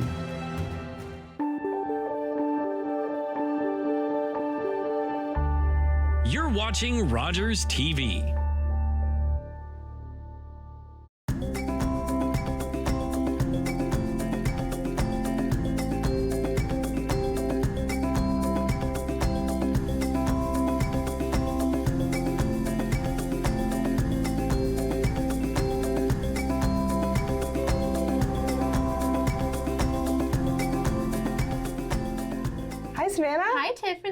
I'm really excited because today we're showcasing Safe and Sound, which is, I think, a great not-for-profit charitable organization in town that a lot of people know about but don't know a lot about. So I'm excited for today. And we're here with Annette. Hi, thanks for coming. I'm happy you're here. Oh, thank you for having us. I'm, like I said, really excited to get learn more about what Safe and Sound does. So you're the new executive director? Yeah, I started last December. So some days I say I'm new, some days I say I've been here forever. So it depends on the day, I guess. Yeah, definitely. Sure, you've been busy. Yeah, definitely. Could you give us a little summary maybe of what you guys do here to start us off? Sure, yeah. So for people who don't know, we're at 310 8th Street East in Owen Sound, and we offer drop-in services for people in the community. So some of the folks who access our services are homeless, and then we also have people who are living in poverty and just looking for to connect with community. So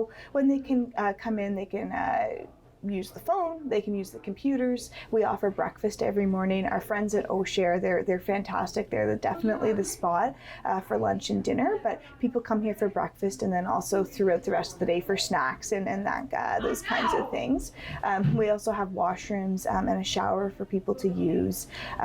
We have in the back, we have laundry facilities and also a clothing cupboard. So if that includes like shoes, hats, mitts, coats, hygiene supplies, all those kinds of other things as well. So there's a lot going on, and it's all free too for folks to access. So it's usually a busy spot. And just beginning on November 1st, we shifted our hours to become 24 hours a day.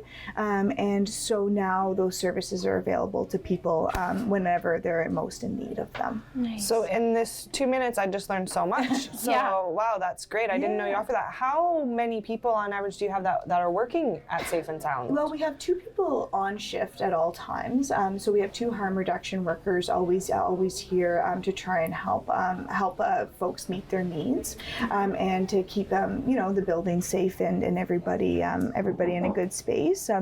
And in total, we have almost 20 employees now. So we really we also have lots of volunteers come in, and we're always definitely looking for more people to come in and volunteer because it really is a major help for the staff to have people who can help, particularly with the clothing in the back. And I think I forgot to mention before too that we also have transitional housing units upstairs. So we have 4 single unit apartments where folks can stay for somewhere between a year and up to maybe even 3 years. And the transitional housing units are an important spot in the continuum of housing for people to try and help them build some skills where they'll be more successful in a private market or in a more traditional rental or housing setting in the future. So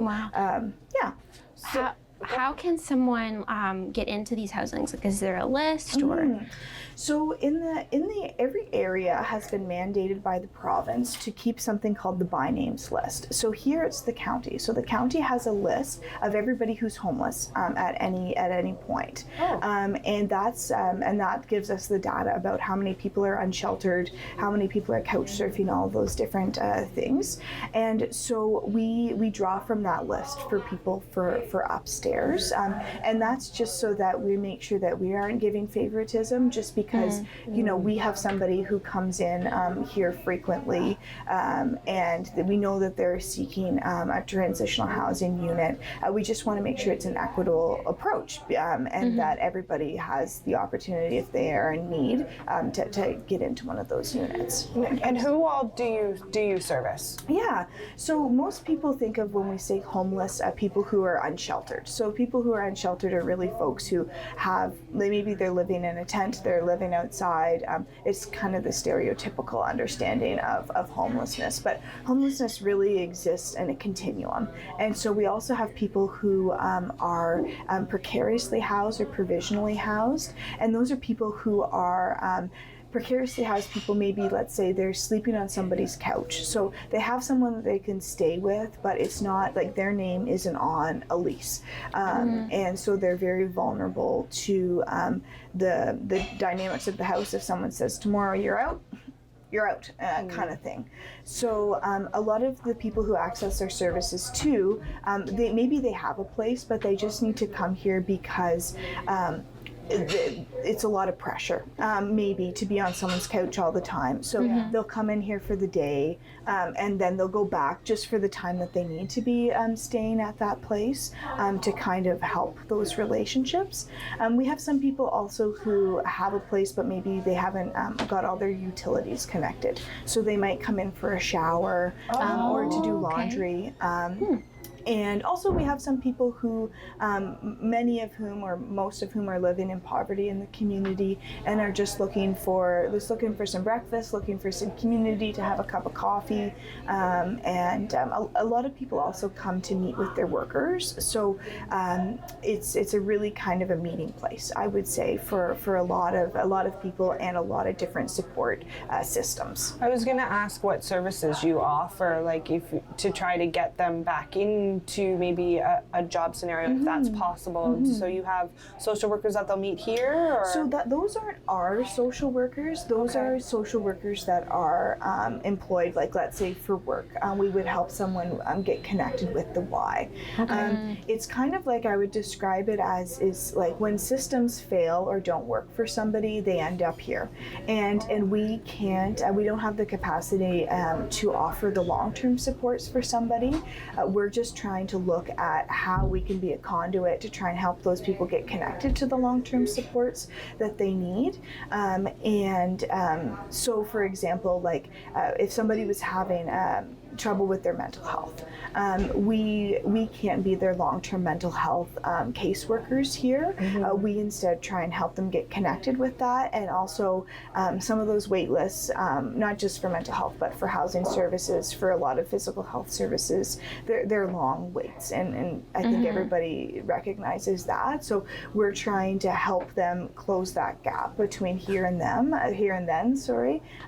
to try and get them to that point. So I see really at the crux of all of Safe and Sound Services is harm reduction.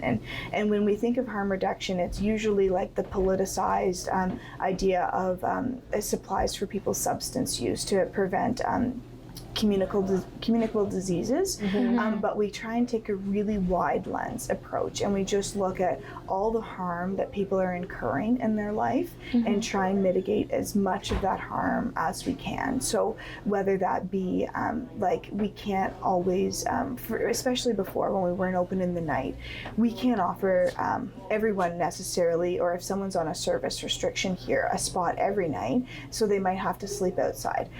What can we provide them with so that they can do that in the safest way possible that will mitigate as much harm to them if that's something that they have to do. So like providing a tent so that they can be sheltered, or a sleeping bag in case they're... Totally. And with a lot of those things, sorry, I just also add that I feel like the society as a whole, we have to pay for things one way or another. And we either pay through things like the hospital, police calls, our parks department responding to cleaning up areas in the parks, or we fund places like Safe and Sound where people can actually go. We had one individual last winter who got frostbite on his hands, and he was hospitalized for 6 weeks. Well, the cost to the system of having one person hospitalized for 6 weeks, it significantly outweighs the costs of the whole facility being open for a whole winter for many people. So I do see all these interventions as also very cost efficient and smart ways to go about addressing some of the strains that we have right now financially. Now, with you being open now for the winter months, so you're open November 1st until March 31st. March 31st, so the colder months of the year. Now, do you offer beds for them to sleep, like cots? Or? Yeah, we don't offer beds. So because of the size of our building, we're not made to be somewhere where people sleep. And to say that, I also want to make clear, like, I don't think that none of us here believe that people ought to be only given chairs. We believe that people deserve beds, people deserve apartments, and that this isn't a long-term solution for people and their health. But that being said, we knew of 3 people who were unsheltered who passed away last winter, and so we needed to take some intervention to try and address that. And and keep people alive long enough for the community to make the changes for those other housing options to become open. Right. So when people come in, it's just basically our same services that we offer during the day, but now just at night. And we ask for it to be quieter, but people aren't. There's no cots for people to sleep in. Nice. And I see on your social media pages that you guys accept donations. So if someone wanted to help out and donate winter coats or something, how would they go about doing that? Well, definitely our social media is a great point of entry into seeing what we need. Monthly, we have a post of what we're looking for in the month, and it's pinned to the top of our page. We're also always looking for breakfast foods, especially, or foods that are pre-made that it's staff don't have to take a lot of time to make. So, for example, muffins, those are kinds of things, or sandwiches that are in baggies. All those kinds of things are things that people can just come to the door and leave and donate. And now that we're open 24 hours, I guess they could come 24 hours to do it. Nice. That's awesome. Yeah. That's Do you have a limit on how long people are allowed to stay? Not currently. Okay. So it's definitely something that one thing that we keep saying is that we're going to open the doors and learn and see, and we'll see that if that becomes an issue, that people are because we only have a capacity of 18. We anticipate, like in our first night we had 23 people, but they all weren't here at the same time. So we'll see as it gets colder and more people know about us and they start to come in, if that capacity limit does start to become a factor, and if it does, maybe at that point we would need to have some conversations about limiting people's time in here. But as of right now, it hasn't been a problem. So until it's a problem, we'll leave it. Right. Yeah. Right. Does that 18 include your staff? Yeah, it does. Okay. Yeah. Okay. And yeah. Wow. So I think that one thing that I really want people to hear and see is that we are working to end homelessness, and that's something that we are trying to do every day when we come here. And I think that there's at times a conception that we're creating an industry for ourselves, but we're trying to work ourselves out of a job, and in a way that we want to serve people lunch or breakfast while they're sleeping in a home at night. And ending homelessness is really a primary goal for us, and we're looking for support from everywhere. Everyone has a role to play in that, and so this is ours right now. It's keeping people alive. I think a lot of people do have a misconception about homelessness, and that a lot of homeless people are addicted, which isn't obviously the case on all fronts. Could you, who are the typical people that you do service?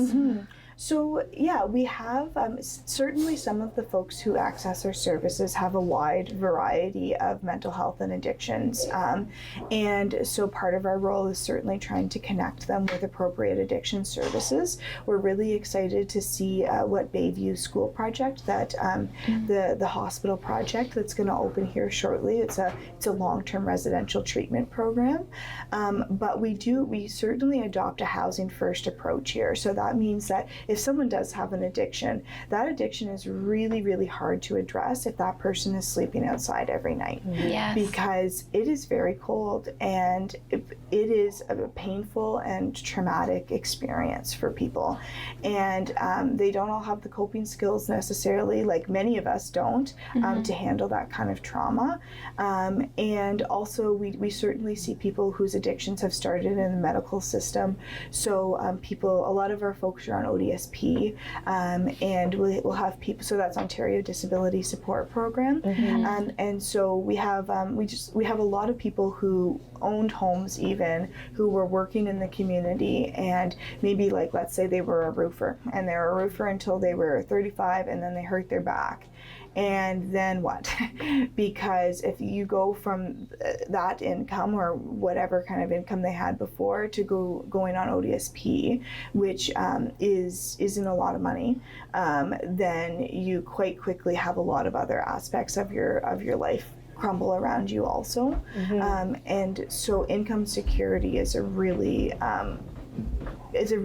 foundational problem within the whole spectrum of reasons of why people end up homeless also. Wow. So Annette, from this interview, where did your passion come from to help people? Well, I think that the first thing I'll say is that if anybody came here for a day and spent time with a lot of our participants on most days, they would feel just as passionately as I do. And I really don't think it's something unique about me. I think it's my privilege of being able to be around folks and see the need and understand. Like I went to school for Indigenous Studies and Politics, so certainly we have an overrepresentation of Indigenous individuals who access our services, and it is really and also a lot of our staff have a lot of lived experience themselves. So we try and come, and our board members as well. So we try and come from a place of understanding of not just from like that academic background that I might have, but also from other personal experiences of addiction to try and really understand people in a lot deeper way than maybe some other services are able to offer people. And have you always been from this area? Yeah, so I grew up in Meaford, nice. and so some people in Owen say that's an out-of-towner, but I say I'm local. Yeah, and I went away to Peterborough for school and worked in the homelessness system there for about 10 years, and then just within the last year and a half moved back, and so I'm really happy to be back. I've got my grandparents close, and so I love that. So I love being here. Yeah. Can you tell me on average how many people you will see a day?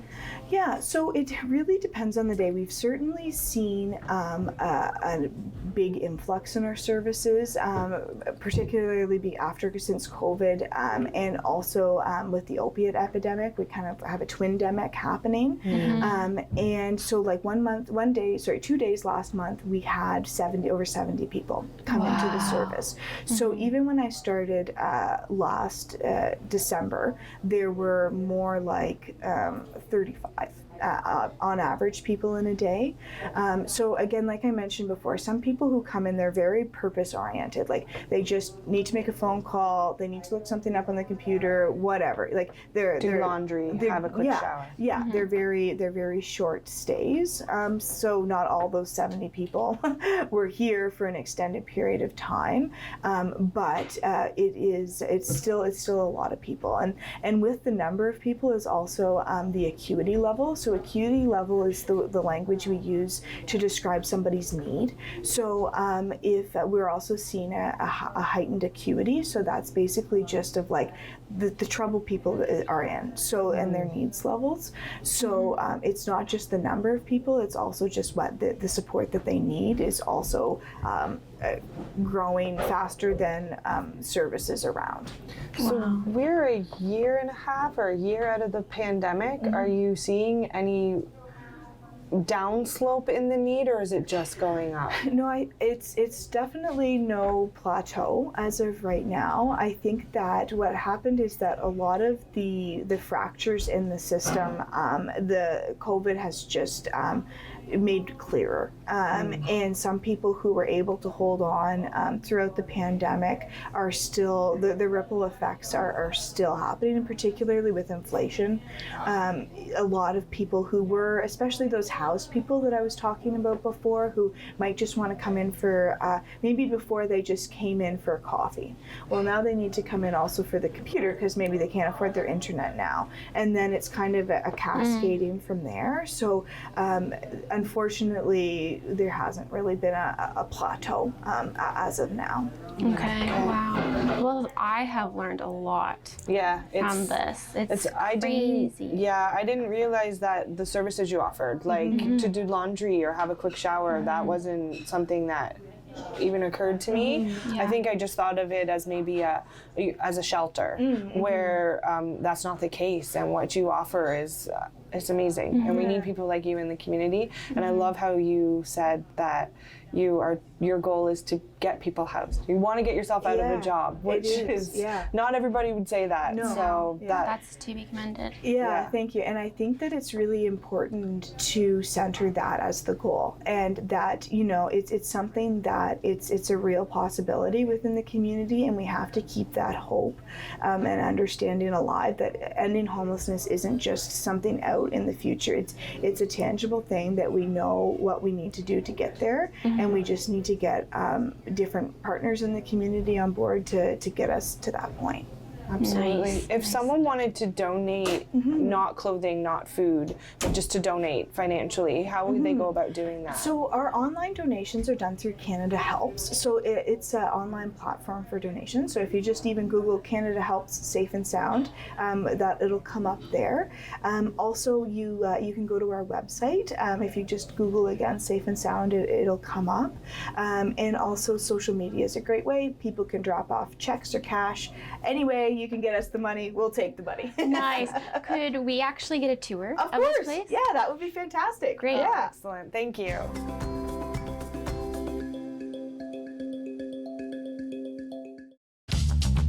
This program is brought to you by Ignite TV. Now you're in command. Visit Rogers.com for more details.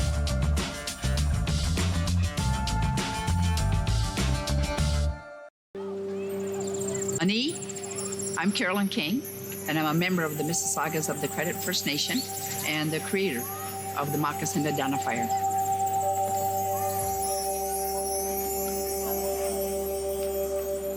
Philip Cote, an artist in Toronto here, took and redrew real moccasins. We're starting over with the children. The idea is that they would research whose land their school is built on, near, or what treaty area they're in. And the educational kit that we have has all that information in there. And the children just, love it.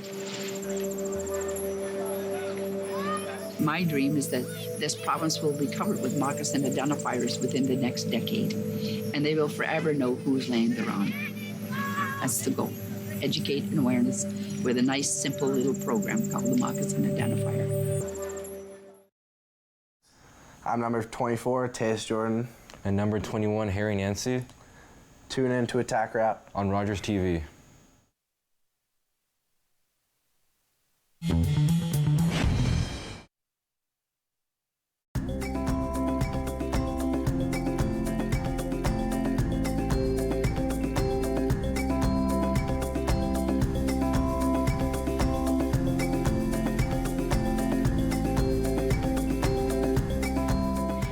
So welcome to the back room. So this is where we keep all of our donated clothing. So this is, folks can come in here and take anything that we have. Typically, we've got lots of coats, hats, mitts, scarves for people at this time of year, as well as some other clothes. So yeah, and there's also laundry spot back here as well. Nice. So do you do the laundry, or do they do the laundry? So we do the laundry. We do laundry for any of the donated clothes that we get in, just as a bed bug prevention measure. But then people, when participants come in, they do their own, typically, unless they need a hand, and then we'll give them some help too. And is there a certain time of day where you run them? Right now that we're 24 hours, we're all systems go. Okay. All times, all times of the day and night. Yeah. Nice. Awesome. Great. So can you show us the rest of the building? Please, let's go to the front. Yeah, perfect.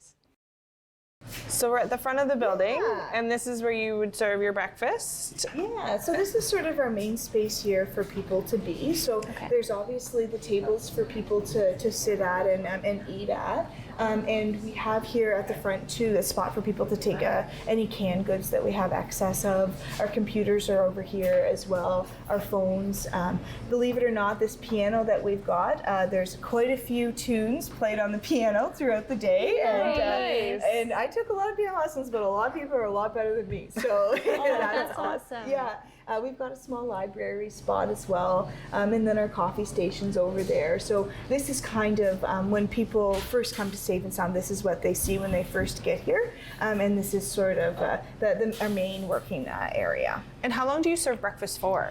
Well, there is food all day. So breakfast, there isn't like really a set time when it ends. It's just whenever, really. Whenever? Yeah. Oh, nice. And you mentioned back there that you have washrooms and showers. Where are those? Yeah, so we kind of skipped them on our tour from going to the back to the front. So they were somewhere in the middle. And so we have 2 washrooms that participants use and then 1 shower as well. So we give people all the hygiene supplies and towels that they need to use them as well. So we really are often looking for travel size, especially hygiene products from people, because it's just a bit easier for staff to hand those out rather than the large bottles for people to have to keep track of after. Right. Nice. Great. So we are coming into the holiday season. If you had a wish list, what would be at the top of your wish list for donations? Well, I think that other than obviously financial donations that give us some flexibility to meet, the immediate need in the moment, certainly hats and mitts. Sorry, no hats. We actually have so many hats, but mitts and other. If we're thinking about clothing items, is underwear and socks, because we get a lot of secondhand items given to us, like shirts and pants, but people, we don't really accept underwear that's secondhand, of course. So it's those items that people actually have to go out and buy to donate. That is something that is we need a bit more than other things, but lots of socks. We go through a lot of socks in a day for sure. Nice. If you could ask for one big item. Well, I think that one thing, particularly thinking about moving into the winter season, is we try and we have all these coats, and with so much generosity from our community, but we have trouble storing all of everything. So we're always looking for storage space, and even in the future, we hope to get something where people can actually dry their wet belongings here. So that's particularly their boots. We see a lot of medical issues come up because of people being in wet boots all the time. So I think that fire departments and police departments, they have really big industrial dryers, and so that's something that I hope that we can get the funding in the future to be able to acquire one of those. Nice. And if someone was interested in getting more involved, such as volunteering, how would they go about doing that? So again, contacting us through our social media is the easiest way. People can just come right in and say they'd like to volunteer. That's great as well. We like to offer a wide variety of volunteer options for people, so people don't actually have to come into the space to volunteer. And our biggest fundraiser of the year is coming up in February, coldest night of the year. So that's a really exciting time of the year for us, and that's a really a big moment for our community to come together and help us keep the lights on. Nice.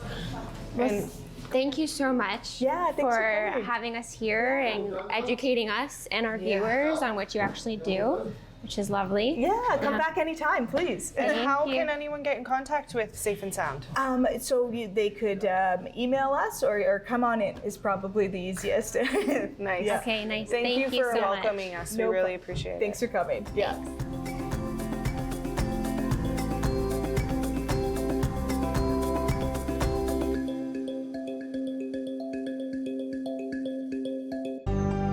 Call the Rogers TV viewer response line. Email us or connect with us on social media.